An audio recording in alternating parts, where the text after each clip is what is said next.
அபிக்கு ஒரு விஷயத்த சொல்லி தரும்போது தான் நாமளே இதை செய்யலையேன்னு ரொம்ப அசிங்கமாக இருந்துச்சுங்க. ஆமாங்க, அபி இன்னைக்கு அவனோட ஃப்ரெண்டு வச்சிருக்க மாதிரி ரியாக்கா சைக்கிள் வேணும், ரியாக்கா சைக்கிள் வேணும் அப்படின்னு கேட்டுகிட்டே இருந்தான். அவனுக்கு நான் சொன்னேன், அபி நீ பால் வச்சிருக்க, பேட் வச்சிருக்க, ஹெலிகாப்டர் பொம்மை வச்சிருக்க, கார் பொம்மை வச்சிருக்க, இதெல்லாம் ரியாக்கா கிட்ட இல்லையே, இதெல்லாம் வேணும்னு ரியாக்கா கேட்க மாட்டாளா அப்படின்னு சொன்னேன். ஆமாம்மா அப்படின்னு சொன்னேன்.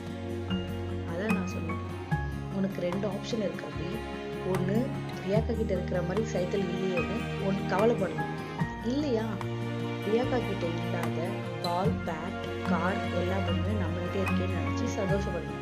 நீ சொல்லு, இப்போ வருத்தப்பட போறியா இல்லை இருக்கிறத வச்சு சந்தோஷமா இருக்க போறியா அப்படின்னு கேட்டேன். அதுக்கு அவன் மழலை மொழிமான்னு சொன்னாங்க, இருக்கிறத வச்சு நான் விளையாட போறோமா அப்படின்னு. இல்லாததை நினச்சி கவலைப்படாம இருக்கிறத நினச்சி சந்தோஷப்பட்டு